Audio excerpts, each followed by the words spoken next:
Hello बच्चों, तो बस एग्ज़ाम आ ही गया।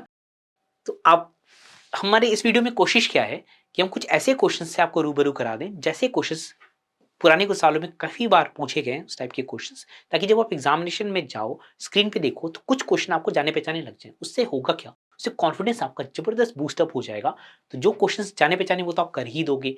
फिर जो नए क्वेश्चंस भी हैं या जो क्वेश्चन थोड़े से धुंधले-धुंधले याद हैं, वो भी इससे याद हो जाएगा कॉन्फिडेंस की वजह से। तो ये हमारा टारगेट है इसमें कि कुछ क्वेश्चंस जो काफ़ी बार रिपीट हुए हैं इस टाइप के क्वेश्चन, उनसे आपकी जान-पहचान आखिरी में एक बार फिर से करा दी जाए। तुम्हारा एम सॉल्विंग नहीं है, पूरा सॉल्व-वॉल्व करके नहीं देखेंगे हम क्वेश्चन देखेंगे, थोड़ा आपको टाइम देंगे सोचने का, फिर हम आइडिया डिस्कस कर लेंगे और आपको आंसर बता देंगे। आप सॉल्व खुद कर लोगे और हमारे जो इतने सारे प्रीवियस ईयर के ये सारे प्रीवियस ईयर की क्वेश्चंस हैं, तो हमारी इतनी सारी जो प्रीवियस ईयर की क्लासेस हो चुकी हैं, उन सब में इनको डिटेल में सॉल्व किया हुआ है, राइट? तो हम चीज़ों को रिपीट नहीं करेंगे। हाँ, लेकिन लास्ट टाइम पे एक ओवरव्यू देने से ज़रूर आपको मदद मिल ही जाएगी। तो शुरू करिए। पहला क्वेश्चन, हर क्वेश्चन में आप ट्राई तो करो कि पूरा सॉल्व करके आंसर मैच करो 2 से ढाई मिनट के अंदर में। अगर सॉल्व नहीं कर पा रहे हैं, टाइम कम है आपके पास, तो 30 सेकंड्स का ले टाइम लेके कम से कम थॉट्स को तो रिकलेक्ट करो, तभी सॉल्यूशंस को देखना या तभी डिस्कशन को सुनना। तो ये पहला क्वेश्चन है, न्यूटन्स वाला क्वेश्चन है, बहुत ही फेमस क्वेश्चन है। कैसे क्या करते हैं ऐसे क्वेश्चंस में? मान लेते हैं कि अल्फा रूट है बेटा। अल्फा रूट है तो अल्फा स्क्वायर देखिए ना, उधर ले जाकर हो जाएगा 6 अल्फा प्लस 2। बात A10 की हो रही है, तो अल्फा 10 की इन्वॉल्वमेंट है। अल्फा 10 की इन्वॉल्वमेंट के लिए हमें अल्फा 8 से इसको मल्टीप्लाई कर देते हैं, तो ये 6 अल्फा 9 प्लस 2 अल्फा 8 ऐसा हो जाएगा। वैसे ही बीटा के लिए हो जाएगा बच्चा, beta 10 is equal to 6 beta 9 plus 2 beta 8 हो जाएगा। इनको सब्ट्रैक्ट कर देंगे आपस में, इनको सब्ट्रैक्ट कर देंगे तो आपको नजर आ गया होगा ना बच्चा मेरा कि A10 हो जाएगा बाय डेफिनेशन, ये 6 A9 हो जाएगा और ये 2 A8 हो जाएगा। तो अगर आप सब्ट्रैक्ट करोगे A10 minus 2 8 by A3 A9, तो सीधा सीधा 2 हो जाएगा। ठीक है, काफी इजी क्वेश्चन है। इस टाइप के क्वेश्चंस आप एक्सपेक्ट कर सकते हो एग्जाम।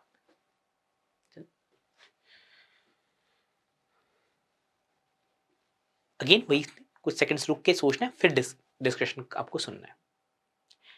तो जिस क्वेश्चन में मेन पार्ट है वो ये है कि आपको इसको ऐसे लिखना चाहिए था, 3 की power 4 sine square x plus 3 की power 4 minus 4 sine square x. क्यों? मैंने कॉस स्क्वायर एक्स को 1 माइनस साइन स्क्वायर एक्स लिख दिया, जो कि आपके लिए काफी इजी है सोचना। 30। उसके बाद बच्चे मेरे, आपको 3 की पावर 4 साइन स्क्वायर एक्स को टी मानना था। ये मेजर पार्ट है इस क्वेश्चन का। आगे का पार्ट तो मुझे पूरा यकीन है कि आप कर ही लोगे, है ना? इससे टी की वैल्यू आ जाएगी क्वाड्रेटिक में, टी की कॉरस्पॉन्डिंग वैल्यू के टी की वैल्यू के कॉरस्पॉन्डिंग आपको एक्स की वैल्यूज मिल जाएंगी, और कितनी वैल्यूज हैं वो पूछा गया है, आप काउंट करके 0 to 1 में बता सकते हैं, राइट? इस टाइप के क्वेश्चन हमने प्रीवियस ईयर बहुत सारे सॉल्व, प्रीवियस ईयर के लेक्चर सीरीज में बहुत सारे सॉल्व करके आपको दिखाए हैं। तो आप इसका खुद कर लीजिएगा और इसका जो आंसर है वो ये आना चाहिए, वह वेरीफाई कर लेना अपने आंसर। कर लोगे ना सॉल्व? मुझे नहीं लगता कोई दिक्कत होनी चाहिए, दिक्कत होगी तो बताना उसके लिए, लेकिन होनी नहीं चाहिए दिक्कत यार, क्योंकि इस टाइम पे तो आपको ये सब क्वेश्चंस पे तो कमांड होनी ही चाहिए। और अगर फिर भी किसी को दिक्कत है ना, तो मैं रिकमेंड करूंगा कि जो हमारी लेक्चर सीरीज हो रखी है ना इतनी सारी प्रीवियस ईयर की चैप्टर वाइज, उनमें जिस चैप्टर को प्रॉब्लम है ना, जाके उनको देखो। और अगर टाइम कम है तो फास्ट फॉरवर्ड करके भी देख सकते हो, लेकिन एक बार ब्राउज कर लो उस पर्टिकुलर चैप्टर में, इसमें कॉन्फिडेंस कम है। इसी के लिए तो हमने वीएमसी ने, इसी के लिए तो सबके लिए वो क्वेश्चन सॉल्व किए थे ना, कि आपको जो प्रीवियस ईयर के क्वेश्चन उसमें प्रॉपर इंसाइट मिल जाए कैसे सॉल्व करते हैं, राइट? ये तो पर्पस था, और सिर्फ मैथ्स में ही नहीं, फिजिक्स और केमिस्ट्री में भी किया, और काफी सारा क्वेश्चन कवर किया, बहुत सारे क्वेश्चन कवर किए हैं। तो हमने काफी हेल्प करने की कोशिश की है, उस हेल्प का फायदा आप जरूर उठाइए। आई होप प्लेलिस्ट वगैरह तो आप ढूंढ ही लेंगे। Coming to this question, AGP, सोचो थोड़ा, मैंने बोल ही दिया फिर भी सोच लो एक बार। तो 30 सेकंड्स के बाद देख रहे हो आप इसको, एजीपी है, क्लियर कट एजीपी है। एजीपी का फॉर्मूला भी होता है, अगर कोई फॉर्मूला अगर नहीं भी आते भाई, तो वन को तो पहले छोड़ो, वन तो बाद में आराम से ऐड हो जाएगा। आप एस को कंसीडर करो, 2/3 प्लस 7/3 स्क्वायर प्लस 12 बाई 5 का डिफरेंस है ना ऊपर, 3 cube, so on and so fourth, infinity तक जा रहा है। तो क्या करते हैं बच्चा, इसमें कॉमन इशू से मल्टीप्लाई करके एक शिफ्ट करके लिखते हैं, दाहिने शिफ्ट करके लिखते हैं। तो this will be 2/3 square, this will be 7/3 cube, और जब सब्ट्रैक्ट करेंगे आप तो अब मुझे नहीं लगता कोई भी दिक्कत किसी बच्चे को होने वाली है। 2/3 s हो जाएगा, ये 2/3 प्लस 5/3 स्क्वायर प्लस 5/3 क्यूब। तो बच्चा मेरा ये जो पार्ट है ये वाला 5 वाला, यहाँ से आप जीपी का फॉर्मूला लगा सकते हैं, इन्फिनिट जीपी का। ये एक्स्ट्रा ऐड कर देना, 3/2 से मल्टीप्लाई करना मत भूलना, और आखिरी में 1 ऐड करना मत भूल जाइएगा। तो मेंस में काफी सारे क्वेश्चंस जो होते हैं वो ऐसे ही होते हैं कि करना तो आसान होता है, लेकिन इतनी सारी कैलकुलेशन में स्टेप्स होते हैं कि एक भी मिस होने से आंसर गलत हो जाता है। तो इसका बहुत बहुत ध्यान रखना है आप लोगों ने। राइट, आइडिया तो क्लिक कर ही किया, लेकिन आइडिया के बाद एग्जीक्यूशन बहुत इंपॉर्टेंट है, जिसके लिए हमारी जो मॉक सीरीज है वो इंपॉर्टेंट है। तो मैं तो आपको ये भी इंकरेज करूंगा कि जो हमारी मॉक सीरीज है ना, वीएमसी की जो मॉक सीबीटीज हो रहे हैं, ठीक है, मॉक सीबीटीज हो रहे हैं, उनमें इनरोल करिए। अगर आप वीएमसी के स्टूडेंट नहीं है तो, वीएमसी के स्टूडेंट है तो रेगुलर उनमें अपेयर हुई, नहीं है तो उनमें इनरोल करिए।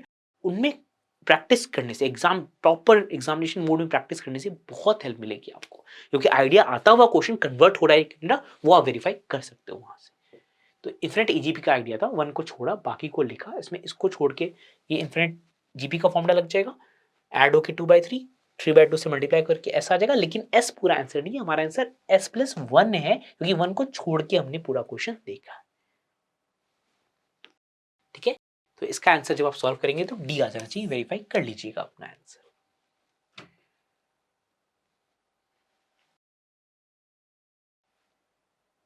Take a few seconds. तो आपने जिस भी इंस्टीट्यूट में पढ़ाई की ना, ऐसा क्वेश्चन पक्का देखा होगा आपने। तो y एक्सिस को टच करता है और x एक्सिस पे इंटरसेप्ट फॉर्म करता है, ये वाला क्वेश्चन 100% आपने देखा होगा बेटा। तो रेडियस पूछा सर्कल का, ठीक है, ज्योमेट्री वगैरह से भी कह सकता है, लेकिन जो बेसिक अंडरस्टैंडिंग है उसको हम डिस्कस कर लेते हैं इस क्वेश्चन में। ठीक है, जो बेसिक अंडरस्टैंडिंग है उसको हम डिस्कस कर लेते हैं कि इसमें ये जो पॉइंट है ना 0,6, तो जो सेंटर का कोऑर्डिनेट है, सेंटर का कोऑर्डिनेट है -g,6 फिक्स है, 6 फिक्स है। ठीक है, जो इंटरसेप्ट की लेंथ है बच्चा, इंटरसेप्ट की लेंथ ट्वाइस अंडर रूट जी स्क्वायर माइनस सी, ट्वाइस अंडर रूट जी स्क्वायर माइनस सी, इसकी वैल्यू क्वेश्चन में दे रखी है 6√5 है। एक्स इंटरसेप्ट का फॉर्मूला होता है ना 6√5। ठीक है, और चूंकि y इंटरसेप्ट 0 है बच्चे, y इंटरसेप्ट 0 है, तो twice under root F square minus C 0 है, तो c is equal to F square है, तो c इज इक्वल टू 6 का स्क्वायर। c पता, g पता, और c और g पता है आपको, तो जो रेडियस होगा वो क्या होगा, under root of g square plus f square minus c. In fact ये पता करने की जरूरत भी नहीं है, आपका रेडियस सीधा सीधा यही दिख जाएगा, जी का मॉड ही रेडियस हो जाएगा, है ना। जो रेडियस है simply, radius is simply what, radius simply G का, क्यों जी का मॉड, क्योंकि एफ स्क्वायर माइनस सी तो वैसे भी 0 ही है। कितना फंडामेंटल बेस्ड क्वेश्चन है, कितना फंडामेंटल बेस्ड क्वेश्चन है, लेकिन ये भी क्वेश्चन बच्चों को एग्जाम में दिक्कत दे देता है। तो इसके लिए फंडामेंटल स्ट्रॉन्ग रखना बहुत जरूरी है, और प्रैक्टिस करते रहना भी बहुत जरूरी है। सब कैसे होंगे, सब कैसे होंगे, अपनी जो क्लास कॉपीज आपने पढ़ी है उनका रिवीजन करना होगा, जो मॉक सीरीज आपने हमारी वीएमसी के अटेंड की उसको रेगुलर बेसिस पे रिवाइज करना पड़ेगा, और मॉक टेस्ट में अपेयर होते रहना पड़ेगा। वीएमसी का में अपेयर हो तो बहुत अच्छा, नहीं तो कहीं भी मॉक टेस्ट में इन्वॉल्व करके रेगुलर बेसिस पे आपको टेस्ट में अपेयर होकर एनालाइज करना होगा, तभी आइडियाज भी स्ट्राइक करेंगे और कन्वर्ट भी होंगे। ठीक है, आंसर की बात करें तो आंसर इसमें 9 आ जाएगा।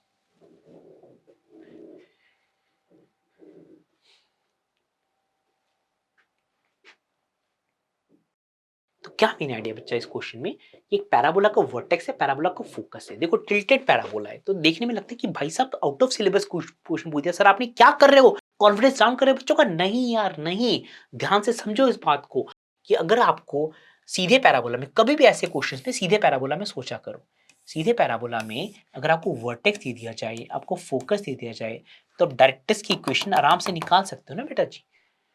तो P1 अगर पैराबोला है और P2 उसका मिरर इमेज है, तो डायरेक्ट्रिक्स भी तो मिरर इमेज हो जाएगी।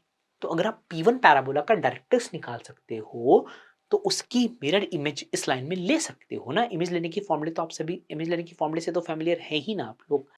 अब कैसे आएगा बेटा जी, एस वी का जो स्लोप है, उसके स्लोप के परपेंडिकुलर आपको डायरेक्ट्रिक्स का स्लोप मिल जाएगा। जैसे क्या है एस वी का स्लोप, यहाँ एस वी का स्लोप देखिए ना, 2/1 है, 4 - 2/4 - 3 1 है, तो इसका जो स्लोप है, इसका स्लोप 2 है, तो इसका स्लोप -1/2 हो जाएगा। और ये जो पॉइंट है बेटा जी, ये पॉइंट भी आप लोकेट कर सकते हो ना, क्योंकि मिड पॉइंट है ना, वी इसका मिड पॉइंट है। तो बहुत सिंपल कॉन्सेप्ट नहीं है, बस दिखने में क्वेश्चन बहुत डिफिकल्ट सा लग रहा है, बट कॉन्सेप्ट काफी डुएबल है। वी मिड पॉइंट है, उसकी मदद से डी पॉइंट आ जाएगा। एस वी का स्लोप पता है तो आपको इसका स्लोप आ जाएगा, तो आपको इसकी लाइन की इक्वेशन आ जाएगी। आपको डायरेक्ट्रिक्स की इक्वेशन मिल चुकी है। अब उस डायरेक्ट्रिक्स की इक्वेशन का इमेज लेना है किसी और इक्वेशन में। तो इस इक्वेशन पर, इस लाइन पर कोई भी दो पॉइंट्स ले लो, इस लाइन पर कोई भी दो पॉइंट्स ले लो और उसका इमेज ले लो इस लाइन में, तो आपको इमेज लाइन पर दो पॉइंट्स मिल जाएंगे। और जब इमेज लाइन पर दो पॉइंट्स मिल जाएंगे तो आपको इमेज लाइन की इक्वेशन मिल जाएगी ना बच्चा, है कि नहीं? क्वेश्चन काफी डुएबल। हाँ ऑफ कोर्स मैं मानता हूँ कि इजी क्वेश्चन नहीं है, बट एकदम एग्जाम में डुएबल क्वेश्चन है, थोड़ी सी भी आपने मेहनत अच्छे से की है। ठीक है, तो जब आप सॉल्व करेंगे ना तो इसका आंसर चेक कर लीजिएगा, 10 आना चाहिए। बाकी सॉल्व करने में दिक्कत हुई तो क्या करेंगे, हमारे प्रीवियस ईयर वीडियोस देखिए ना, सब आपको वहां से सॉल्यूशन मिल जाएगा।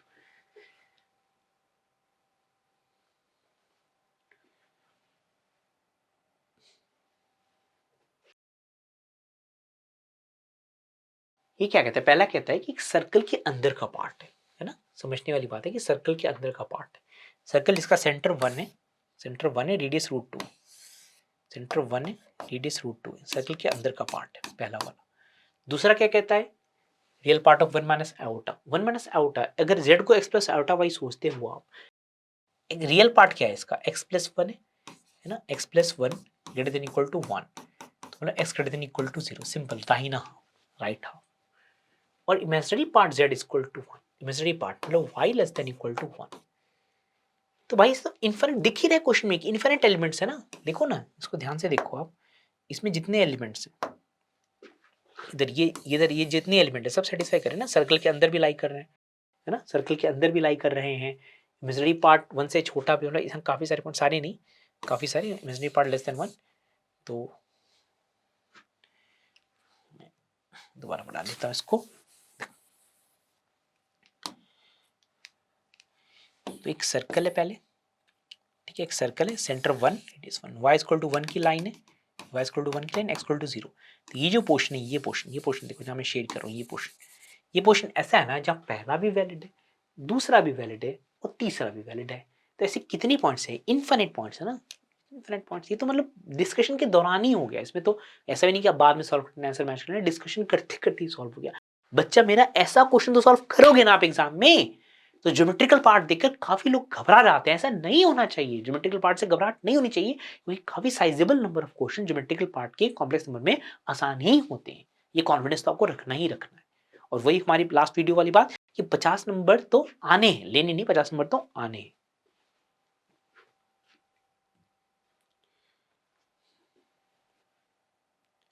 30 सेकंड्स के बाद आप देख रहे होगे इसको। पीएनसी तो ट्रबल करता ही है काफी लोगों को। तो इसमें क्या है, number of 5 digit numbers found by digits without repetition is multiple of 6। तो मल्टीपल ऑफ 6 मतलब 3 का मल्टीपल और 2 का मल्टीपल। ठीक है, 1 2 3 5 6 7 कितने टोटल हैं, टोटल 3 3 6 हैं, और आपको 5 डिजिट नंबर क्रिएट करना है, तो एक डिजिट को बाय बाय करना पड़ेगा। 6 से डिविजिबल मतलब 3 से डिविजिबल, 2 से डिविजिबल। 3 से डिविजिबल के लिए बच्चे डिजिट्स का सम 3 से डिविजिबल होना जरूरी है, तो वो पहले देखना ठीक रहेगा हमारे कि 3 से डिविजिबल कौन कौन से नंबर्स हैं। तो इनका सम कितना है, 1 2 3 3 3 6 6 5 11 11 11 6 17 17 7 24। इनका सम 24 है। मतलब एक जो डिजिट एग्जिट होगा वो या तो 3 एग्जिट हो सकता है, 3 एग्जिट करने के बाद भी इनका सम 3 का मल्टीपल रहेगा। एक डिजिट जो और एग्जिट हो सकता है वो 6 एग्जिट हो सकता है, इनका सम भी 3 का मल्टीपल रहेगा। तो इनसे बना हुआ कोई भी 5 डिजिट नंबर बेटा मेरे 3 से डिविजिबल होगा। अब अगर इनसे हम सिर्फ इवन नंबर्स बना लें, अब अगर हम इनसे सिर्फ इवन नंबर्स बना लें तो वो ऐसे नंबर्स हैं जो 3 से डिविजिबल भी हैं और इवन भी हैं, तो 6 के मल्टीपल हो जाएंगे ना। इवन नंबर्स बनाने का तरीका आपके टीचर्स ने आपको सिखाया होगा ना, कि डब्बे की तरह सोचिए, तो आखिरी डब्बे में पहले वाले में कितने ऑप्शंस हैं, 2 ही ऑप्शंस हैं, है ना, पहले वाले में 2 ही ऑप्शंस हैं, 2 2 इवन 2 और 6। बाकी के लिए कोई दिक्कत नहीं है, कहीं से कुछ भी रख दो यहाँ, कोई दिक्कत नहीं है, 4 3 2 1। और इसके लिए देख लो, तो इवन के लिए इसके लिए कितना ऑप्शन है, एक ही ऑप्शन है, और बाकी के लिए कोई दिक्कत नहीं है। ठीक है, तो कितना आंसर आ जा रहा है हमारा, 72 आ जा रहा है ना। इससे 48 आ जा रहा है और इससे 24 आ जा रहा है, एड अप करेंगे तो 72 आ जा रहा है। अगर आपको यहाँ बताए हुए किसी क्वेश्चन की कॉन्सेप्ट में प्रॉब्लम है, फिर तो आपको लेक्चर सीरीज देखनी पड़ेगी, अपने टीचर से कंसल्ट करना पड़ेगा। टॉपिक टीच ही नहीं करें, मेन आइडिया आप क्वेश्चन से फैमिलियरिटी गेन कराना। ठीक है, तो ऐसे क्वेश्चंस पीएनसी में रेगुलर इंटरवल पे आते रहते हैं। ऐसे क्वेश्चंस कन्वर्ट करने हैं आपको, रादर कन्वर्ट होने ही हैं, बस होने देना है।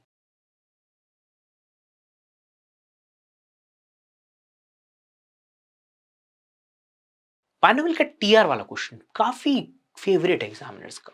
थोड़ी मैनिपुलेशन तो देखो आप एक्सपेक्ट कर ही सकते हो, जैसे कि इसमें क्या मैनिपुलेशन है, ऊपर दिख रहा है आपको x+1 को आप x ट्रिग्नोमेट्री का क्यूब +1 का क्यूब की तरह सोच सकते हो, a+b, a cube plus b cube, तो a cube plus b cube हो जाएगा a+b, और जो ए स्क्वायर ये वाला फैक्टर आ जाएगा, पूरा पूरा ये फैक्टर आ जाएगा जो बाद में कैंसिल हो जाएगा।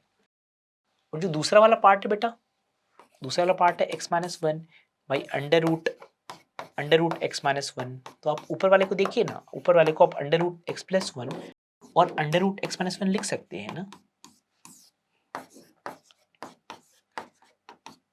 लिख सकते हैं ना। तो जो दोनों पोर्शन है माइनस के लेफ्ट राइट में, जो दोनों पोर्शन है आसानी से रिड्यूसिबल हैं। रिड्यूस करने की बात तो क्वेश्चन एकदम स्कूल लेवल का बन जाता है, राइट। वही है इसमें, ऐसे क्वेश्चन में दिखने में ऐसा पैकेज करेंगे कि पता नहीं कितना मुश्किल सा कुछ है, बट जब एक्चुअली आप देखोगे ना तो क्वेश्चंस काफी डुएबल ही लगेंगे, ये आपको बिलीव करना है। ठीक बच्चों, तो जब आप सॉल्व करोगे ना तो इसका आंसर 210 निकालना, आंसर 210 आना चाहिए, चेक कर लेना सॉल्व करके। तो मेरा एडवाइस है कि सारे क्वेश्चन लास्ट तक सॉल्व तो कर ही लेना, कुछ एक हम आखिरी तक करें लेकिन आप बाकी सारे सॉल्व कर ही लेना, तो थोड़ा कॉन्फिडेंस आ जाएगा। और आपको दिख भी जाएगा कि जो ज्यादा क्वेश्चन आने की चांसेस है उसमें कितने क्वेश्चन आप आराम से कन्वर्ट कर पा रहे हो।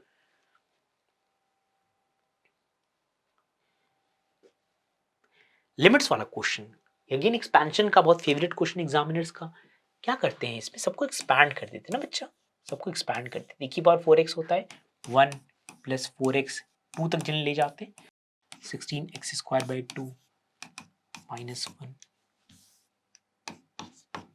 -1 तो 1 1 उड़ जाएगा यहाँ से, और नीचे x1 + 4x + 16x² / 2 -1। ठीक है, अब लिमिट x अप्रोच 0 है तो हमें दिख रहा है ना कि नीचे मिनिमम पावर, दिख रहा है नीचे मिनिमम पावर x² है, कॉन्सेप्ट पता होगा, नीचे मिनिमम पावर x² है, तो ऊपर भी x² से पीछे कुछ नहीं होना चाहिए। तो ऊपर देखिए ना, ऊपर एक x की टर्म है, ऊपर बेटा मैंने एक x की टर्म है, और बाकी आपका -8x²। नीचे अगर आप देखेंगे तो 4ax² प्लस, आगे हायर पावर लिखने की जरूरत नहीं होती इसमें ना, लिमिट x अप्रोचेस 0। तो बेटा जी a को तो 4 होना ही पड़ेगा लिमिट एग्जिस्ट करने के लिए, x² नीचे मिनिमम है ना, तो x² से छोटी कोई पावर ऊपर नहीं हो सकती, ये सब आपको आता होगा। तो a को तो 4 होना ही पड़ेगा, मस्ट है। a को 4 होना पड़ेगा, ये गायब हो गया, a को 4 होना पड़ेगा, तो ये कितना हो गया, ये 16 हो गया। इनका रेशियो कितना हो गया, -8/16 माइनस, तो जो लिमिट की वैल्यू है वो -1/2 हो गई। तो लिमिट की जो वैल्यू है वो -1/2 हो गई है, तो 2 भी -1 है, a 4 है, 4 - -1 दैट इज 5 आपका आंसर हो जाए। तो इसका आंसर तो हमने पूरा निकाल ही लिया, इजी था। तो जो मिनिमम पावर के क्वेश्चंस है ना वो एग्जामिनर्स के बहुत फेवरेट होते हैं, ऐसा क्वेश्चन आएगा तो आपको भी मिस नहीं करना है।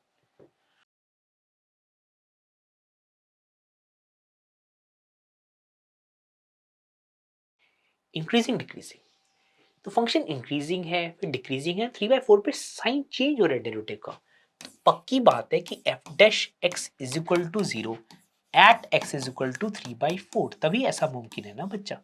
और ये करते ही आपको स्मॉल ए मिल जाएगा, स्मॉल ए मिलते ही एक दूसरा क्वेश्चन हो जाएगा, स्मॉल ए मिलते ही एक दूसरा क्वेश्चन हो जाएगा जिसका डेरिवेटिव 2ax - 6 है। ए आप निकाल चुके होगे, इस ए को यहाँ प्लग इन करोगे तो जी डैश का साइन चेंज देख सकते हो, उसे आप कंक्लूड कर सकते हो कि कहाँ मिनिमम है और कहाँ मैक्सिमम। इजी है कि नहीं क्वेश्चन, आप बोल सकते हैं स्कूल लेवल बोर्ड में के लेवल का ही क्वेश्चन है, कोई बहुत मुश्किल चीज नहीं है।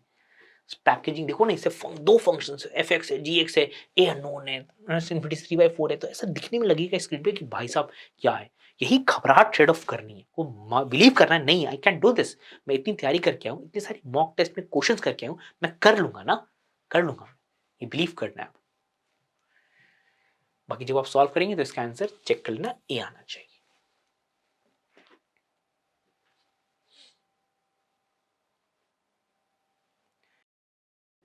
जैसे हमने बात की थी पिछले वीडियो में, डिफरेंट इंटीग्रल तो बहुत इंपॉर्टेंट टॉपिक है ये। F e plus f o one by साफ दिख रहा है एग्जामिनर आपको f o one by x की तरफ लेकर जा रहा है। F o one by x करेंगे आप तो वन से वन बाई एक्स हो जाएगा और इंटीग्रैंड में तो कोई फर्क उसको नहीं महसूस होगा। अब इसको एफ ऑफ एक्स के साथ ऐड कर सकने के लिए, आपको टी को वन बाई यू करना पड़ेगा ताकि लिमिट वापस से एक्स बन जाए। कैसा बन जाएगा ये, वन से ये यू बन जाएगा log you, log one by you जिसको हम माइनस लॉग यू कह सकते हैं। स्टेप्स आते होंगे आपको समझ में, है ना, minus log you log one by you का, ये one plus one by you और डी टी था, सॉरी डी टी था, नॉट डी एक्स नहीं था, डी टी था, तो डी टी हो जाएगा minus one by you square T. ठीक है, तो जब आप यहाँ यू स्क्वायर मल्टीप्लाई कर देंगे ना तो u into one plus you हो जाएगा। तो जब आप F of one by x, देखो दिख रहा है साफ साफ कि F of x plus F of one by x add करवा रहे हैं, है ना, F of x plus F one by x add करवा रहे हैं। तो जब आप F of one by x को दोबारा लिख लो, वन बाई एक्स क्या बन जा रहा है, F of one by x बन जा रहा है वन से, ये लिमिट भी नहीं, लिमिट जब टी वन बाई यू डाला तो जब टी वन है तो यू वन है, और जब टी वन बाई एक्स है बेटा, जब टी वन बाई एक्स है तो यू आपका एक्स। ये तो हमारा टारगेट था कि ऊपर भी एक्स कर देना ताकि हम दोनों को आपस में ऐड कर सके। ठीक है, तो जब आपने टी को वन बाई यू डाला तो जब टी वन है तो यू वन है, जब टी वन बाई एक्स है तो यू एक्स हो जाएगा, राइट। तो वन से एक्स हो गया, वन से एक्स एक से कंबाइन होके क्या हो जाएगा, कंबाइन होके हो जाएगा log you by you one plus U D you. अब डी यू और डी टी यू फर्क नहीं पड़ता, तो अगर आप अब F of x plus F of one by x add करने की कोशिश करेंगे तो जो कि लिमिट सेम है तो आराम से दोनों ऐड हो जाएंगे, वन से x log you over one plus you common भी आ जाएगा, पहले वाले से वन आएगा, दूसरे वाले से वन बाई यू आ, पहले वाले से वन आएगा और दूसरे वाले से वन बाई यू आ जाएगा। ठीक है, और डी यू डी टी में फर्क नहीं पड़ता, डी यू बोलो या डी टी बोलो। तो ये क्या बन जा रहा है बेटा जी, वन से x log you one plus you ऊपर वन प्लस यू जो कि नीचे वाले को कैंसिल करने वाला है। इसका इंटीग्रल बहुत इजी नहीं है, इसका इंटीग्रल लॉग ऑफ यू का स्क्वायर बाई टू और लिमिट डालेंगे वन से लेकर एक्स, तो basically log of x square by two हो जाएगा क्योंकि लॉग वन तो जीरो ही होता है, log of x square by two. और अगर आपने ई डाला तो लॉग ऑफ ई वन होता है ना, लॉग ऑफ ई वन होता है, तो एक बार वन हो जाएगा, एक बार माइनस वन हो जाएगा, माइनस वन का स्क्वायर भी वन हो जाएगा, तो one plus one by two, तो इसका आंसर आपका, इसका आंसर वन बाई टू ही हो जाएगा। ठीक है, अरे समझ, तो एफ ऑफ ई देखा आपने, राइट, एफ ऑफ ई देखोगे तो एफ ऑफ ई कितना हो जाएगा, वन बाई टू हो जाएगा, है ना, F of E one by two हो जाएगा। ठीक है, तो दोबारा से देख लो एक बार, एफ ऑफ एक्स लिखा हुआ है, ठीक है, एफ ऑफ एक्स लिखा है, तो एफ ऑफ एक्स लिखा है, हमने जानबूझ के F of one by x लिखा, हमने जानबूझ के एफ वन बाई एक्स लिखा, एफ वन बाई एक्स में एक्स को वन बाई एक्स से पलट दिया, इससे वन ये एक्स दिखे ताकि हम दोनों को आपस में ऐड कर सके, इसके लिए हमने टी को वन बाई यू रखा, टी को वन बाई यू रखा तो लिमिट पलट के एक्स हो गई, लॉग में वन बाई यू का माइनस बाहर आ गया, इसको वन बाई यू लिखा, D T minus one by square D you लिखा, मल्टीप्लाई कर दिया तो ऐसे बन गया।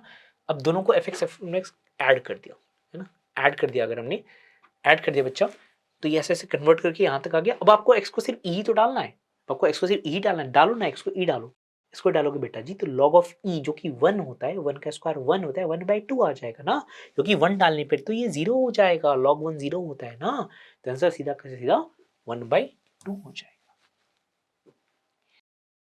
तो ये इजी क्वेश्चंस उन लोगों के लिए जिन्होंने ऐसा क्वेश्चंस किया है, तो अगर आपने ऐसा क्वेश्चन नहीं किया था तो प्लीज देख लो, इस टाइप के क्वेश्चंस काफी बार पूछे गए हैं C2 में, तो सिर्फ यही एग्जैक्टली इस टाइप का नहीं, अब जैसे मैंने जो मैनिपुलेशन करके दिखाया आपको कि लिमिट चेंज की ताकि हम ऐड कर सकें, थोड़ा सब्स्टिट्यूट करके दिखाया, थोड़ा सा इनडेफिनेट का भी पार्ट करके दिखाया, तो लिमिट डाल के दिखाया, तो log ऑफ E1 किया, log ऑफ 1 0 किया। इन सब बातों का भी यूज जरूर होगा आपके एग्जामिनेशन में। तो हर क्वेश्चन अपने आप में तो इंपॉर्टेंट है, क्वेश्चन के साथ साथ जो और बातें हो रही हैं, क्वेश्चन की अंदरूनी जो बातें हो रही है, वो भी आपके लिए इंपॉर्टेंट है।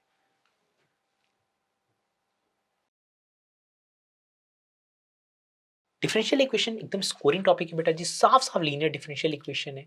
तो इंटीग्रेटिंग फैक्टर आपका हो जाएगा, इंटीग्रेटिंग फैक्टर e की power integral 2 tan x dx, 2 tan x dx, तो e की पावर 2 log sec x, तो क्या हो जाएगा, ये sec स्क्वायर x हो जाएगा, मॉड की कुछ होती है स्क्वायर होगी। सॉल्यूशन क्या होगा बेटा, सॉल्यूशन होगा y into sec square x equal to integral of sec square x into sine x dx। कर लोगे इंटीग्रेट, c आ जाएगा, c पता करने के लिए π/3 दिया हुआ है, और फिर उसके बाद y निकाल के उसका मैक्स वगैरह आप निकाल लोगे, DC2 का क्वेश्चन बन जाएगा। तो देखो ऐसे एग्जामिनर्स करते हैं। इस क्वेश्चन में आपको मेरा ये दिखाने का मकसद था कि आपने दिमाग लगा के क्वेश्चन सॉल्व कर लिया। क्वेश्चन और आगे भी है, डिफरेंशियल इक्वेशन के बाद क्वेश्चन आगे डिफरेंशियल कैलकुलस का भी है, क्योंकि आपको मैक्सिमम मिनिमम की बातें कर रही है। तो उतना पेशेंस रखना है कि पहले एक पार्ट क्वेश्चन को सॉल्व करो, ये जो अगला पार्ट आएगा उसको डेरिवेटिव वगैरह लेके फिर मैक्सिमम मिनिमम की बात उसकी बात की जाएगी। बार बार बीच में सोचते रहोगे ना तो गलती हो जाएगी आपसे। तो जब आप सॉल्व करोगे बेटा तो इसका आंसर चेक कर लीजिएगा, ए आएगा।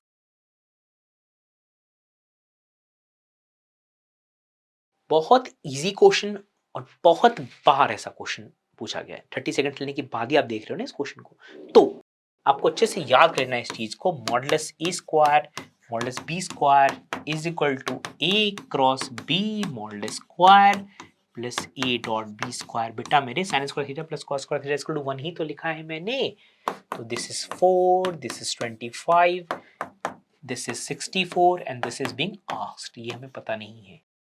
एक्स स्क्वायर 36 है ना, एक्स 6 हो जाएगा।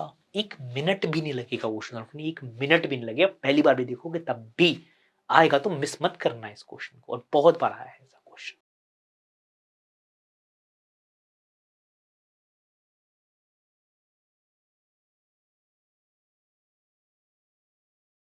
तो 3D में देखो, foot of perpendicular of point from this on the line, foot of perpendicular दे दिया है। तो अगर आप इसको ए बोल दो, इसको बी बोल दो, तो जो ए बी वेक्टर है उसका डॉट आप लेंगे अपने वेक्टर के साथ। लाइन का जो वेक्टर है L I cap 3j cap 4k cap 0 करेंगे तो आपको एल मिल जाएगा ना एकदम आराम से, क्योंकि ए बी वेक्टर है तो नोन है। क्यों डॉट लेके 0 करेंगे, वही फुट ऑफ परपेंडिकुलर है ना, फुट ऑफ परपेंडिकुलर ना, फुट ऑफ परपेंडिकुलर बच्चा, तो ये दोनों आपस में परपेंडिकुलर नहीं होंगे, डॉट लेके 0 करेंगे तो एल आ जाएगा। एल आते ही आप अपनी L1 की इक्वेशन बिंदास लिख देना, L1 आ जाएगा। L1 में आप पॉइंट तो यही यूज कर ले, ये यूज कर लेना फुट ऑफ परपेंडिकुलर वाला, x-3 y माइनस, क्योंकि स्मॉल स्मॉल भी निकाल के झंझट में क्यों पड़े, हमें तो एक भी पॉइंट से मतलब है, हमें तो ये पॉइंट मिल ही गया ना अपने L1 का। और ये L जो भी है ये क्या है, 3 है,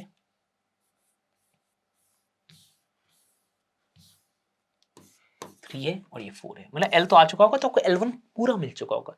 बेटा जी मैंने आपको L1 मिल चुका है, L2 मिल चुका है, तो शॉर्टेस्ट डिस्टेंस का फॉर्मूला तो बोर्ड वाला बच्चा भी कर देगा ना। शॉर्टेस्ट डिस्टेंस का फॉर्मूला क्या होता है, A2 माइनस A1 डॉट, अगर लाइंस पैरेलल नहीं है तो B1 cross B2 by modulus B1 cross B2। और अगर लाइंस पैरेलल हैं तो क्रॉस B हो जाता है ना, सिर्फ क्रॉस B होता है, याद हो, लाइंस पैरेलल है तो A2 minus A1 cross B by modulus B हो जाता है। तो लाइंस पैरेलल नहीं, वो दिख रहा है। तो थोड़ा सा दिमाग लगाना है, उसके बाद डायरेक्ट बोर्ड लेवल का क्वेश्चन है। ठीक है, जब पूरा एग्जीक्यूट करोगे तो आप चेक कर लीजिएगा आपका आंसर बी से मैच करना चाहिए। 3D का क्वेश्चन तो प्लेन हटाने की बात तो एकदम कर ही लेना चाहिए आपको।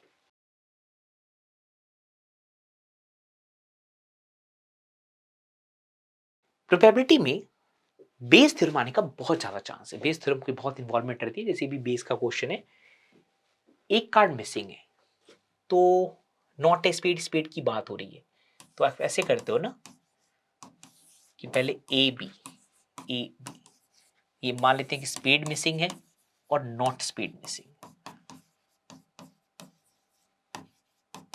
है ना, स्पेड मिसिंग और नॉट स्पेड। तो स्पेड का कितना चांस है मिस होने का, एक ही कार्ड मिस हुआ है ना, तो 1/13, क्योंकि 4 13 सॉरी 1/13 4 13/1/4 क्योंकि 13/42 और स्पीड नहीं मिस होने का 3/4 क्योंकि स्पीड 1 13 स्पीड्स होते हैं ना, 13 स्पीड्स होते हैं 52 कार्ड्स में 13 स्पीड्स होते हैं। करेक्ट बच्चा? ठीक है। फिर ई सोचो अगर स्पीड मिस हो रहा है ना, स्पीड मिस हो रहा है और 2 कार्ड निकाले गए, दोनों स्पीड के ही पाए गए, तो स्पीड मिस हो गया तो 13 की जगह 12 स्पीड्स हैं, तो 12 में से 2 कार्ड स्पेस निकाल लिया, 50 में से कोई भी 2 निकाल सकते थे। स्पीड मिस नहीं हुआ है फिर भी दोनों कार्ड स्पीड के ही निकालने हैं आपको, तो 13 की 13 स्पीड्स इंटैक्ट हैं और 51 में से कोई भी 2 निकाल सकते थे। बेटा जी बेस में आपको पता होता है ना कि जो चाहिए होता है this into this, clear cut base का क्वेश्चन है ना कि पता है कि ये हो चुका है, क्या चांस है कि इस रास्ते से हुआ होगा, तो दिस इनटू दिस ऊपर होगा और this into this plus this into this नीचे होगा। तो जब कैलकुलेशन करोगे ना तो देख लीजिएगा आंसर आपका ए आना चाहिए।